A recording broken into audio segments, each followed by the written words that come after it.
மாரி படம் ரிலீஸ் ஆகிறதுக்கு முன்னாடி பயங்கரமாக எழுதாங்க, இந்த படம் பார்க்கக்கூடாது, இந்த பையன் யாரும் போகாதீங்க, இது ரொம்ப தப்பான படம், டியூடுக்கு போங்க, டியூடுக்கு போடான்னாங்க. டியூட் டைரக்டர் வச்சு ரொம்ப நல்ல விஷயம் பண்ணார் அவர். உண்மையிலேயே ரொம்ப சந்தோஷமாக தான் இருக்குது. உண்மையிலே ரொம்ப சந்தோஷம். மாரி தொடர்ந்து வெற்றி படங்களை எடுத்துகிட்டு இருக்கிறார், தொடர்ந்து மக்களுக்கான ரொம்ப நெருக்கமான சினிமாவை எடுத்துகிட்டு இருக்கிறார். இது சாதாரண விஷயமே கிடையாது.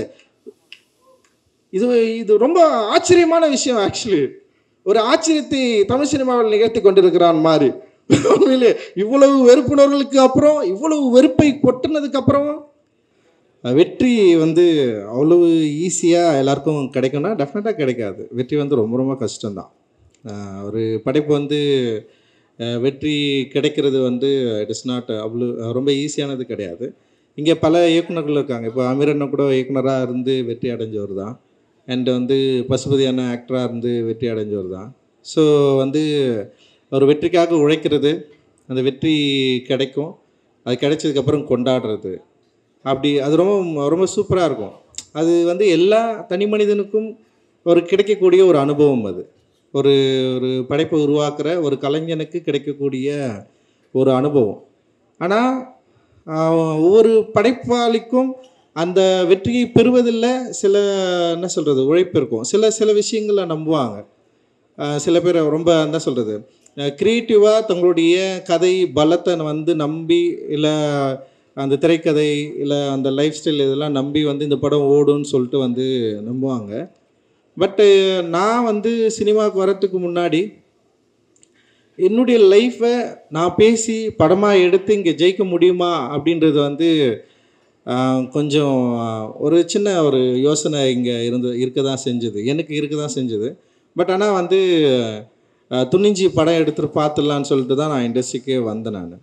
ஸோ அந்த வந்ததில் இருந்த இப்போ யாராவது என்கிட்ட என்ன படம் எடுப்பேன்னு கேட்டால் இருக்கிற திடீர்னு பதில் சொல்கிறதுக்கு முன்னாடி ஒரு பதட்டம் தொட்டிக்கும் எனக்கு. இதை பற்றி இவங்ககிட்ட பேசலாமா, இவங்க என்ன நினைப்பாங்க, இதை பாசிட்டிவாக எடுத்துப்பாங்களா, இல்லை இதை எப்படி இதை உணர்வாங்க. நான் படம் தான் எடுக்க போகிறேன், தப்பான வேலை செய்ய போகிறதில்ல. அண்ட் இந்த படத்தில் இந்த சமூகத்துக்கு தவறான கருத்தை நம்ம சொல்ல போகிறதில்ல. இந்த சமூகத்தில் இருக்கிற ஒரு 75 ஆண்டுகள சினிமா வரலாற்றில் பேசப்படாத மக்களை பற்றி பேச போகிறோம். ஆனால் நமக்கு ஏன் பதட்டம் வருது? நம்ம கரெக்டாக தானே வேலை செய்கிறோம், கரெக்டாக ஒரு நல்ல விஷயத்தை தானே நம்ம சொல்ல போகிறோம். ஆனால் ஏன் எனக்கு பதட்டம் தொட்டிக்குது? ஏன் ஒரு இனம் புரியாத ஒரு ஒரு ப்ரெஷர் க்ரியேட் ஆகுது அப்படின்னு எனக்கு சத்தியமாக தெரியவே இல்லை. பட் ஆனால் அது ஏன்னு நமக்கு எல்லாருக்குமே தெரியும். இப்போ பொதுவாக கிராமப்புறங்களில் வசிக்கிறவங்களுக்கு ரொம்ப இயல்பாக தெரிஞ்சிடும். இது ஒரு ஊர் காலனின்னு ரெண்டு தனியாக பிரிஞ்சிருக்கிறப்போ ஒரு பொதுவில் இருக்கிற ஒரு பொருளை பங்கு போடுறதில்ல, இல்லை உரிமை கோர்றதில்ல, எப்போவுமே ஒரு சின்ன ப்ரெஷர் இருந்துகிட்டே இருக்கும்.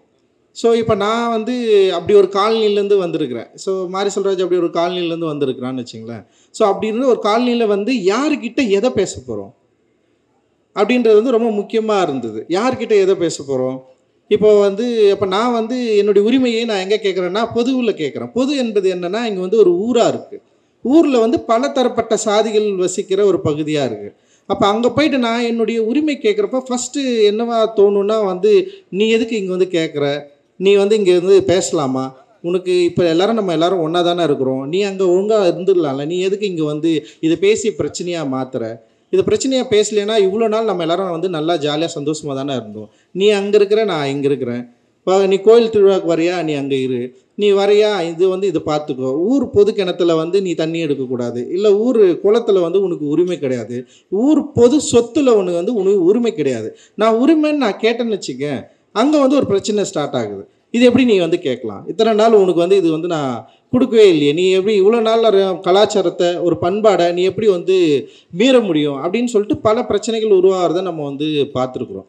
கிட்டத்தட்ட இதே மனநிலை தான் நான் சினிமாவில் இங்கே படம் எடுக்கிறப்போ, கதை சொல்கிறப்போ, என்னுடைய நான் இப்படி ஒரு படம் எடுக்க போகிறேன்னு சொல்லிட்டு பேசுகிறப்போ, அந்த டைமில் ஊரில் ஒரு பொதுவில் பங்கு கோர்றதுக்கான ஒரு உரிமையை கேட்குறப்போ எனக்கு நிகழ்ந்த, இல்லை என்னுடைய முன்னோர்களுக்கு நிகழ்ந்த, என்னுடைய பகுதியில் மக்களுக்கு நிகழ்ந்த அந்த பதட்டம் எனக்கு இந்த சினிமாவில் எனக்கு உண்டாச்சு. ஸோ அந்த பதட்டம் என்று எனக்கு தணிஞ்சுது. அட்டகத்தி படம் ஜெயிச்சான உடனே எனக்கு வந்து அந்த பதட்டம் தணிந்துச்சா? வெற்றி உண்மையிலே வந்து எனக்கு வந்து ஒரு பெரிய மகிழ்ச்சியை கொடுத்ததா? அப்படின்னா வந்து உண்மையிலே வந்து அட்டகத்தி படம் ஜெயிக்கலைன்னா என்ன இருக்குன்னு எனக்கு தெரியல. அட்டகத்தி படம் ஜெயிச்சதுனால அடுத்த படம் பண்ணுறதுக்கான வாய்ப்பு கிடைச்சிது. ஆனால் அடுத்த படம் கிடைக்கிறதுக்கான வாய்ப்பை இப்போ அட்டகத்தி படம் எப்படி ஏற்றுக்கொள்ளப்பட்டது, அதோட விமர்சன பங்கு என்ன? ஓகே, அது ஒரு சாரார் வெறும் காமெடி படமாகவே பார்த்தாங்க. ஒரு சில பேர் அதோடைய நரேட்டிவை புரிஞ்சுக்கிட்டாங்க, சில விஷயங்களை அதை பற்றி எழுதுனாங்க. ஆனால் மெட்ராஸ் வந்து எப்படின்னா எல்லாராலும் கொண்டாடப்பட்டதுன்னு பேசப்பட்டாலுமே கூட அப்போ தான் வந்து இது குறியீடுகளை பற்றி வந்து பேச ஆரம்பிக்கிறாங்க. ஸோ அது வரைக்கும் வந்து ரஞ்சித்ன்றவர் ஒரு இயக்குனராக இருந்தார். அப்புறம் மெட்ராஸுக்கு அப்புறம் வந்து திரும்பவும் வந்து வேற ஒரு படம் இயக்கியிருக்கிற ஒரு முழு அரசியல் திரைப்படம்னு சொல்லிட்டு எல்லாருமே ஏற்றுக்கிட்டாங்க. அந்த முழு அரசியல் திரைப்படம் ஏற்றுக்கிட்டதுக்கு அப்புறம் வந்து பல விவாதங்கள் வந்து அப்போ உருவாச்சு. நல்லா எனக்கு ஞாபகம் இருக்குது, வந்து ஒருத்தர் எழுதினார், மெட்ராஸின் டைட்டில் வச்சு எவ்வளோ திமுறா ஒருத்தன் படம் எடுத்திருக்காங்க, இது ஹிந்துவில் வந்தது. எனக்கு நல்லா ஞாபகம் இருக்குது. எப்படி இந்த படத்தை வந்து விட்டாங்க வெளியே? இதே வந்து பாம்பேயில் போயிட்டு பாம்பேன்னு சொல்லிட்டு படம் எடுத்தால் அங்கே இருக்கிற வந்து எல்லாம் அடிச்சு காலி பண்ணியிருப்பாங்க, ஓட விட்டுருக்க மாட்டாங்க. ஆனால் இவங்க வந்து பாரு மெட்ராஸ்னு ஒரு படம் எடுக்கிறான்னு சொன்னாங்க. எனக்கு ரொம்ப புதுசாக இருந்தது. இப்படி ஒரு நெரேட்டிவ் எப்படி உங்களால் உருவாக்க முடிஞ்சுது? அப்போ தான் வந்து என்னென்னா, ஓகே இதில் இந்த குறியீடில் இதை பயன்படுத்தியிருக்காங்கன்னு சொல்லிட்டு எனக்கு வந்து எதிர்மறை விமர்சனங்கள் நிறைய வர ஆரம்பிச்சிது. அண்ட் வந்து கபாலி வந்தது உடனே வந்து அது பிளாஸ்ட் ஆகிடுச்சு, வெடிச்சு செதறிச்சு. அப்படி அதில் வந்து ஒரு படம், ஒரு இயக்குனர், ஒரு நடிகரை வச்சு, சூப்பர் ஸ்டாரை வச்சு படம் எடுத்திருக்காரு.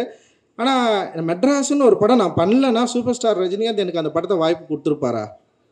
ஆனால் ஒவ்வொரு முறையும் வந்து விமர்சனம் வரப்போ வந்து உனக்கெல்லாம் ரஜினி வாய்ப்பு கொடுத்தாரு பற்றியா, ரஜினிகாந்தை வச்சு நீ வந்து எப்படி இந்த டைலாக்கை பேசலாம், எந்த டைலாக்கை பேசலாம்?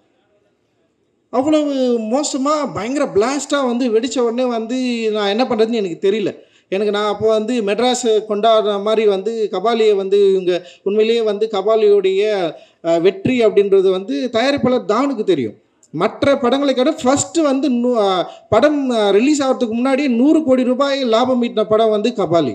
ஒரு படம் வணிக ரீதியாக வெற்றி பெற்றது மட்டும்தான் இங்கே வெற்றியானா, பல படங்கள் வணிக ரீதியாக வெற்றி பெற்று கொண்டாடப்பட்டிருக்கு. இங்கே விமர்சன ரீதியாக மிக மோசமாக விமர்சிக்கப்பட்டாலும் அந்த படம் வெற்றி படமாக வணிக ரீதியில் வந்து பெரிய அளவில் கலெக்ட் ஆச்சுன்னா வெற்றி படமாக கொண்டாடப்பட்டிருக்கு.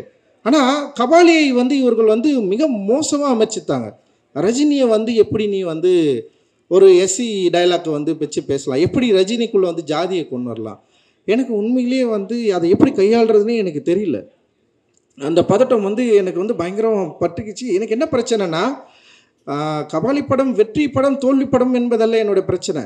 இதற்கு பிறகு இந்த மாதிரியான படங்கள் எடுக்கவே முடியாதா? யாராவது எடுக்க வந்தால் இப்படி ஒரு சிக்கல் வருமா? ஏன்னா தமிழ் சமூகத்தில் பயங்கரமான டிஸ்கஷன் நடந்துச்சு அன்றைக்கி. அந்த சினிமாவில் வந்து எப்படி சினிமாவில் நீங்கள் இதை பேசலாம், எப்படி நீங்கள் சினிமாவில் இதை பேசலாம், எப்படி நீங்கள் இதை சினிமாவில் பேசலாம் எனக்கு புரியல. அப்போ தான் நான் யோசித்தேன், அப்போ இதுக்கு முன்னாடி இருக்கிற சினிமாக்களை, என்னை மறந்த சினிமாக்களை, என்னை ரொம்ப மோசமாக சித்தரித்த சினிமாக்களை, என்னை வந்து ரொம்ப இழிவாக பேசின சினிமாக்கள், இத்தனை ஆட்கள் என்ன பண்ணாங்க இத்தனை வருஷமாக? இவர்களெல்லாம் ஏன் இவர்களுக்கு குரல் கொடுக்கல? இவங்க ஏன் இவங்களை பற்றி கேட்கவே இல்லை? இவங்க ஏன் அதை பற்றி பேசவே இல்லை?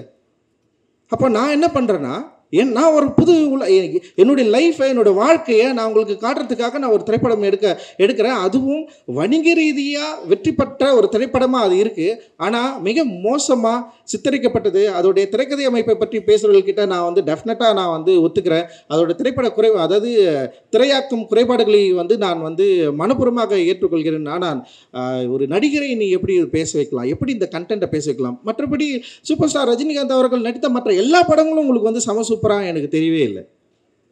உண்மையிலே எனக்கு பயங்கர குழப்பம் வந்தது. ஆனால் நல்வாய்ப்பாக திரும்பவும் வந்து சூப்பர் ஸ்டார் ரஜினிகாந்த் அவர்கள், நான் கபாலி படம் நல்லா இயக்குனன்னு அவர் நம்பினார், அந்த படம் ரொம்ப நல்ல படம்னு அவர் நம்பினார், அந்த படம் மிகப்பெரிய வெற்றி படம் நம்பி எனக்கு வந்து திரும்பவும் காலான்ற ஒரு படம் கொடுத்தாரு. இந்த நேரத்தில் நீங்கள் நல்லா யோசிக்கலாம், இப்படி ஒரு நடிகர் திரும்பவும் ஒரு இயக்குனரை கூப்பிட்டு ஒரு படம் பண்ணுன்னு சொல்கிறப்போ, அந்த இயக்குனர் வந்து இந்த சமூகம் வந்து பிளாஸ்ட் ஆகி பயங்கரம் விமர்சித்து பிறகும் நான் ஏன் காலான்னு ஒரு படம் எடுக்கணும்? இப்போ அந்த காலா படம் எடுக்கிறது மூலமாக நான் என்ன சொல்ல ட்ரை பண்ணுறேன்? அந்த சமூகத்தில் என்ன நரேஷன் நமக்கு க்ரியேட் பண்ணுறோம்? ஒரு நில உரிமையை பற்றி அவரை வச்சு நான் பேசுகிறேன். ஒரு பெரிய ஸ்டார் எனக்கு கிடைக்கிறாரு.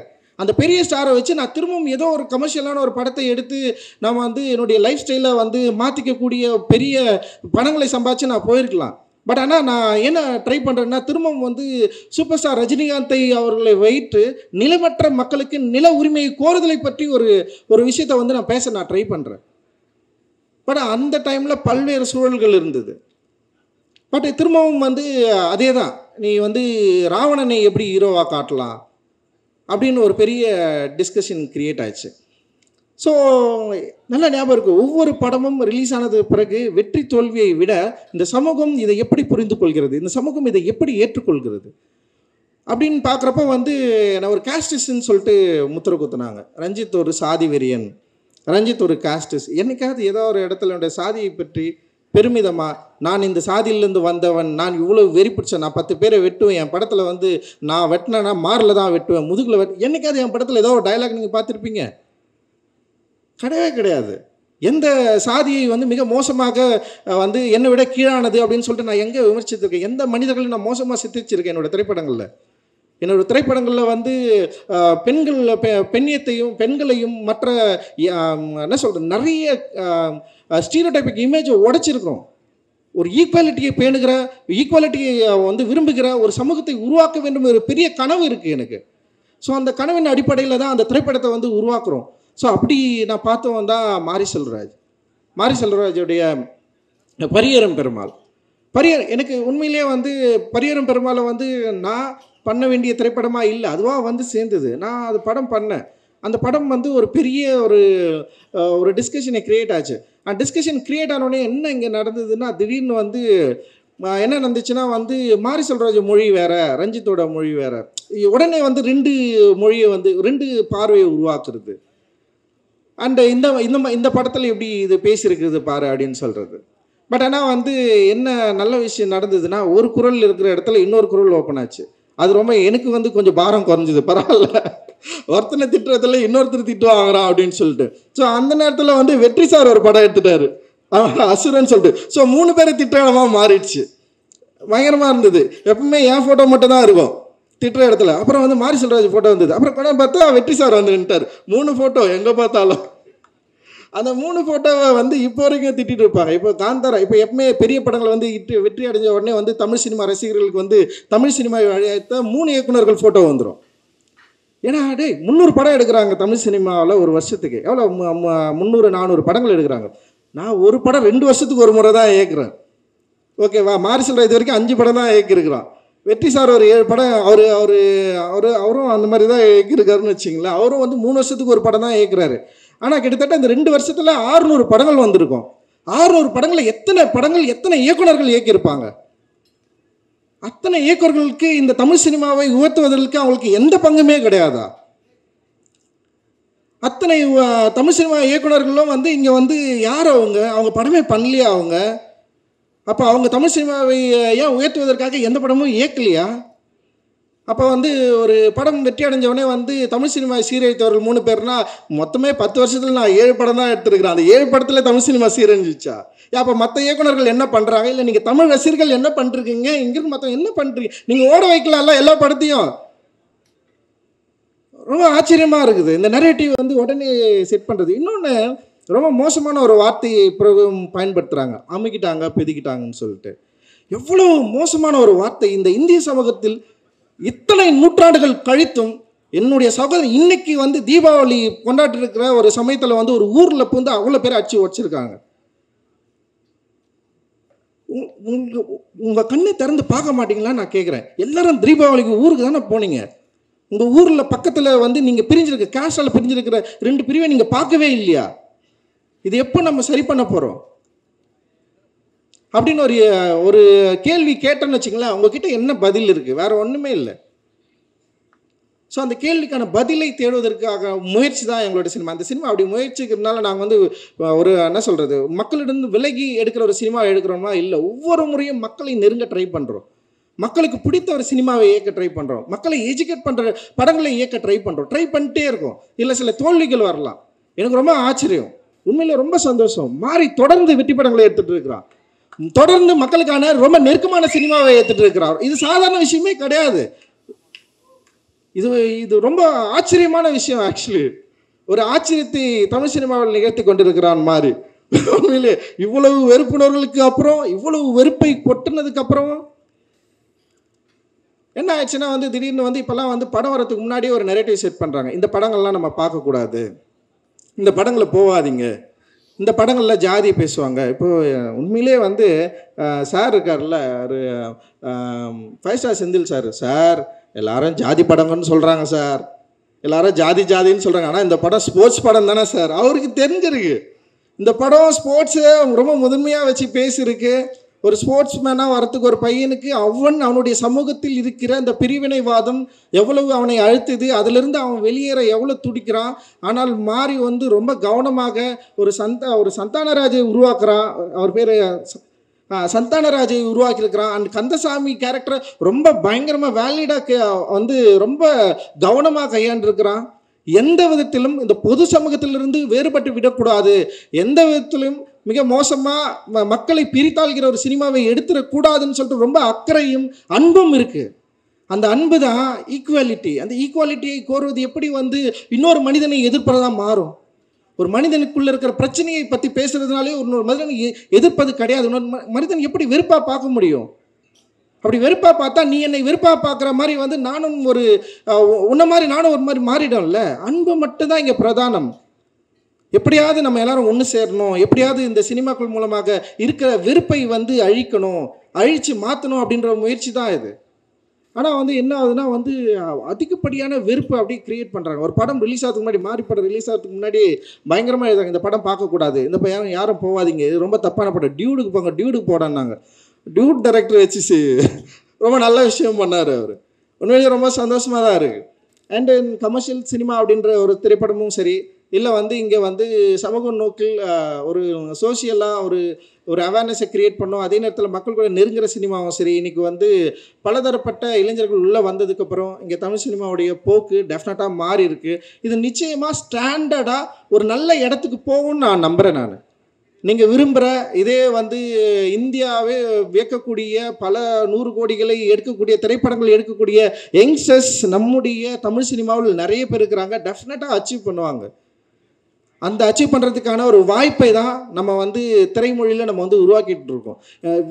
இந்தியா லெவலில், வேர்ல்டு லெவலில் தமிழ் சினிமாவுடைய போக்கு, தமிழ் சினிமாவுடைய இயக்குநர்கள், தமிழ் சினிமாவுடைய அந்த மொழி, அந்த ஃபிலிமை வந்து பயங்கரமாக கொண்டாடிட்டு இருக்காங்க. இங்கே வெறும் விமர்சன ரீதியாக இல்லை வந்து வெறும் வணிக ரீதியாக மட்டும் வெற்றி பெற திரைப்படங்கள் மட்டும் கொண்டாடுறது மட்டும் கிடையாது இல்லை. ஸோ இன்னொரு இருக்குது, அதுதான் சொல்கிறேன். ஒரு 7 படங்கள் தானே நாங்கள் எடுத்துகிட்டு போகிறோம், மீதி 200 டைரக்டர்கள் 200 படங்கள் எடுக்கிறீங்கள, பயங்கரமாக எடுங்கன்னு நான் சொல்கிறேன். யார் நம்மளை தடுக்கிறதுக்கான வாய்ப்பே இல்லைல்ல.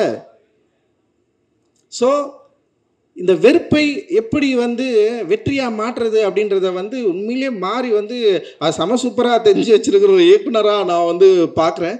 அண்டு ரொம்ப நிதானமாக தன்னுடைய கலையின் மூலமாக ரொம்ப நிதானமாக ஒரு கதையை ரொம்ப நம்பி அதில் இருக்கிற சிக்கல்கள் எனக்கு தெரியும். எனக்கு ரொம்ப பயம்.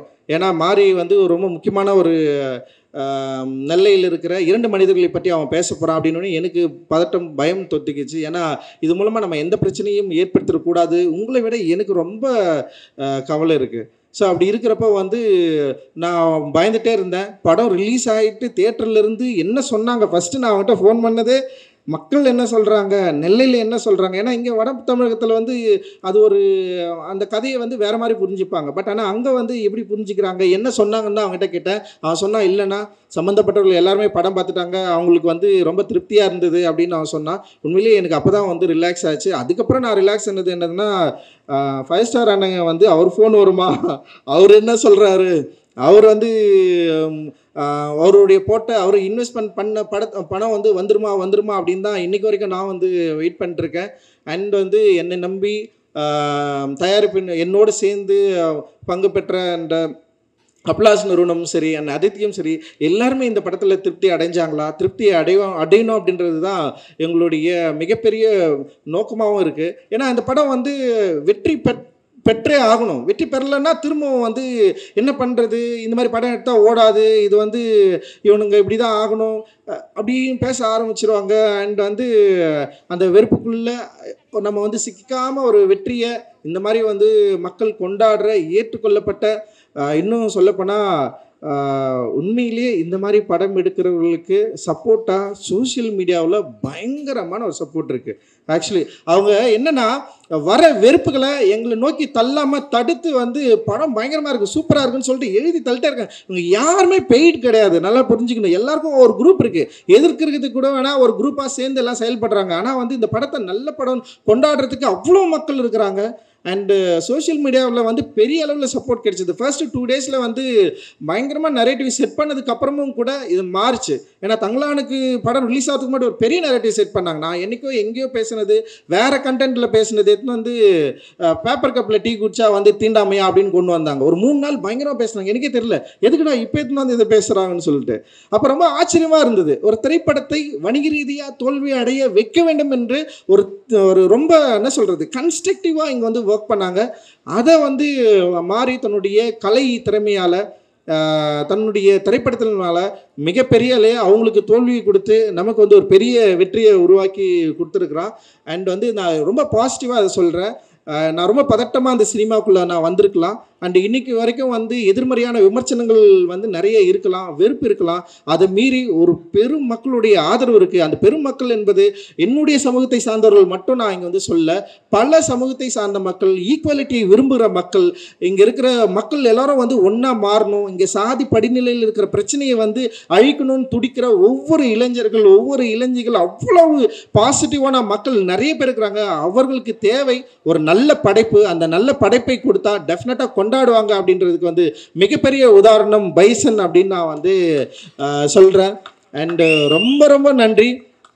சமீபத்தில் வந்து ஒரு என்ன சொல்கிறது படம் பார்த்துட்டு ஒரு மாதிரி தான் ப்ரெஸ் மீட்டு படம் பார்த்துட்டு ஒரு டைரக்டர் படம் போட்டு காட்டியிருக்காரு ப்ரெஸ் பீப்புளுக்கு. வெளியே வந்து பேசுகிறப்போ ஒரு ப்ரெஸ்ஸில் இருக்கிற ஒரு அண்ணன் கேட்குறாரு, ஏற்கனவே இந்த தமிழ் சினிமாவை சீரழித்த அந்த 2 இயக்குநர்கள் போதாதா, நீங்கள் வேற வரணுமான்னு ஒருத்தர் கேட்டார்.